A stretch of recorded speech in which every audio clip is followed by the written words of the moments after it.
On se retrouve aujourd'hui pour l'explication linéaire de l'Incipit de King Kong Theory de Virginie Despentes. Il s'agit d'une version réduite d'une explication beaucoup plus longue que j'avais proposée l'année dernière et qui, cette fois-ci, comportant une vingtaine de lignes, s'inscrit bien plus dans les attentes de l'oral du baccalauréat. Présentée comme un ovni dans le monde littéraire, Virginie Despentes est née en 1969. Elle a un parcours atypique. À 15 ans, elle est internée dans un hôpital psychiatrique. Suite à cette expérience, elle sombre dans l'alcoolisme et se prostitue occasionnellement. En 1992, elle écrit son livre « Baise-moi » qui ne sera publié que 2 ans plus tard aux éditions Grasset et qui connaîtra un grand succès. Elle écrit King Kong Theory, son 6e livre, en 2006. Lors de sa parution, l'accueil qui lui est réservé est terrible. Le journal Le Figaro dira à son propos qu'il est inutile de chercher une cohérence intellectuelle à cet essai plein de gros mots. Dans King Kong Theory, traduit en 16 langues, Virginie Despentes propose une réflexion sur la femme, sur le mariage, sur la pornographie, sur le viol, dont elle a elle-même été victime à 17 ans. À ce moment-là, les réflexions sur le genre, sur la féminité qu'elle propose sont novatrices. L'extrait qui fait l'objet de notre étude est l'Incipit, c'est-à-dire les premières pages du livre. Un journaliste de Télérama a dit d'ailleurs à son propos, c'est un essai qui commence comme un morceau de rap. Écrit à l'image de l'œuvre avec un style très oral, faisant souvent appel à un vocabulaire familier, cette ouverture est pour le moins originale. Virginie Despentes nomme les destinataires de cet essai et montre que les stéréotypes sur les femmes, malgré les combats, les progrès perdurent. Nous allons nous demander en quoi ce texte refuse les stéréotypes féminins et dédicace King Kong Theory à toutes les exclues de la société. Pour cela, nous étudierons dans un premier mouvement les destinataires de King Kong Theory, des lignes 1 à 6, dans une deuxième partie les différents types de femmes, des lignes 7 à 16, et enfin les femmes dans la littérature, des lignes 17 à 24. Débutons notre premier mouvement par les destinataires de King Kong Theory, lignes 1 à 6. Quand nous débutons la lecture de ce texte, nous sommes saisis par la brutalité de l'écriture, mais également par sa dimension musicale, et en particulier celle de l'accumulation qui ouvre King Kong Theory. Virginie Despentes a d'ailleurs déclaré « Je fais partie de ces auteurs qui essaient de donner un rythme à ceux qu'ils écrivent ». De la sorte, cette accumulation installe un rythme saccadé. J'écris de chez les moches, pour les moches, les vieilles, les camionneuses, les frigides, les mal baisées, les imbaisables, les hystériques, les tarés, toutes les exclus du grand marché à la bonne meuf. Ces femmes apparaissent comme les destinataires de King Kong Theory puisque Virginie Despentes déclare écrire pour elles. Si elles semblent à première vue ne pas avoir de caractéristiques communes, elles se rejoignent sur un point, elles ne sont pas séduisantes. Et immédiatement, Virginie Despentes va se ranger par l'utilisation de la première personne du singulier dans ce groupe de femmes en marge. J'écris de chez les moches. Ligne 1. Les femmes que l'écrivaine énumère sont exclues pour plusieurs raisons. Soit car elles ne connaissent pas le plaisir sexuel, frigide, mal baisé, imbaisable, notons le polyptote mal baisé, imbaisable, soit parce qu'elles ont un comportement ou un physique qui ne correspond pas aux dictats de la société. Les moches, les vieilles, les camionneuses, les hystériques, les tarés. Ces premières lignes font entendre le discours critique de l'autrice qui utilise l'expression familière « grand marché à la bonne meuf », laquelle sous-entend que la femme a une valeur marchande, comme un objet, une chose. Nous pouvons constater que le style de l'auteur est oral. Elle écrit comme elle parle et cela va permettre à son propos d'être efficace, incisif. En outre, cette écriture offre une proximité avec le lecteur. Elle anticipe d'ailleurs ses réactions, à la ligne 3.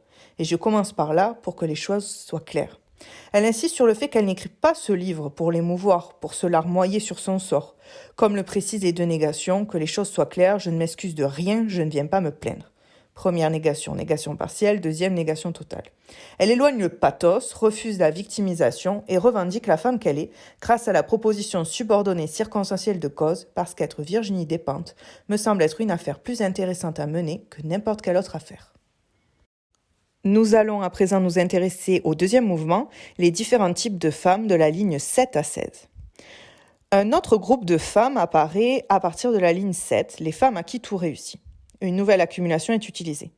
Des femmes qui aiment séduire, qui sachent séduire, d'autres se faire épouser, des qui sentent le sexe et d'autres le goûter des enfants qui sortent de l'école. Même si le vocabulaire utilisé par la narratrice est mélioratif, nous pouvons constater qu'elle utilise des images provocatrices. Effectivement, première image provocatrice, l'association de l'odeur du sexe à celle du goûter des enfants. Cette deuxième catégorie de femmes s'oppose à la première. Virginie Despentes insiste sur le fait qu'elle ne les condamne pas. L'adverbe « franchement » montre que l'autrice adopte le ton de la confidence avec son lecteur, à qui elle confie qu'elle se réjouit pour les femmes à qui tout réussit. comme le suggère d'ailleurs la répétition de l'adjectif formidable qu'on trouve aux lignes 7 et 9.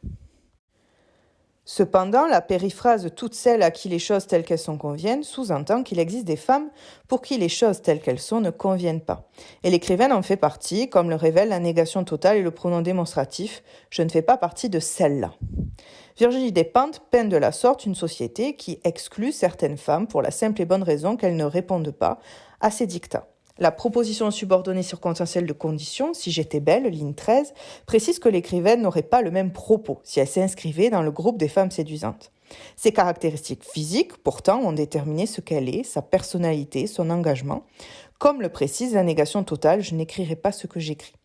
De la sorte, sa colère, sa révolte sont nées du fait qu'elle n'est pas une bonne meuf, pour la citer. Et l'hyperbole vert de rage, ligne 14, rend compte d'une autre injustice ressentie par les femmes indésirables. Effectivement, Virginie Despentes montre que la société annihile celles qui ne répondent pas aux stéréotypes féminins. Je ne devrais même pas exister. Et se présente comme la porte-parole des exclus en utilisant le pronom généralisant on. On a toujours existé, lignes 15 et 16. Terminons notre explication par le troisième et dernier mouvement, les femmes dans la littérature, lignes 17 à 24. Afin de montrer que les stéréotypes gagnent toutes les strates de notre société, Virginie Despentes va faire référence à un domaine qu'elle maîtrise, la littérature. Le complément du nom roman, roman d'homme, ligne 17, témoigne de la mise à l'écart des femmes non séduisantes par le genre romanesque, genre au sein duquel les auteurs sont majoritairement des hommes. Elle va montrer par la suite que les femmes elles-mêmes participent à ces stéréotypes. L'indicateur temporel, même aujourd'hui, ligne 19, révèle qu'il n'y a pas eu d'évolution dans la sphère littéraire. En effet, elle constate que les femmes, ne répondant pas aux dictats, ne figurent pas dans les livres, même lorsqu'ils sont écrits par des femmes. Le rythme ternaire, on rencontre rarement des personnages féminins au physique ingrat ou médiocre, inaptes à aimer les hommes ou à s'en faire aimer, ainsi que l'adverbe rarement, mettent en exergue cette exclusion. La gradation qui suit indique que les héroïnes proposées répondent à des stéréotypes véhiculés depuis des années. Les héroïnes contemporaines aiment les hommes, les rencontrent facilement, couchent avec eux en 2 chapitres, elles jouissent en 4 lignes et elles aiment toutes le sexe. Véritablement, ces stéréotypes prêtent à sourire tant ils sont caricaturaux.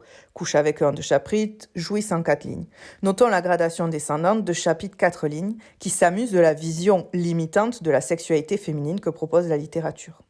Ces stéréotypes font l'esquisse d'une femme pour qui la séduction et le plaisir sont d'une facilité déconcertante. Ainsi, les écrivaines n'apportent pas un regard neuf, une autre conception de la féminité, mais continuent à proposer l'image d'une femme étrangère à la réalité.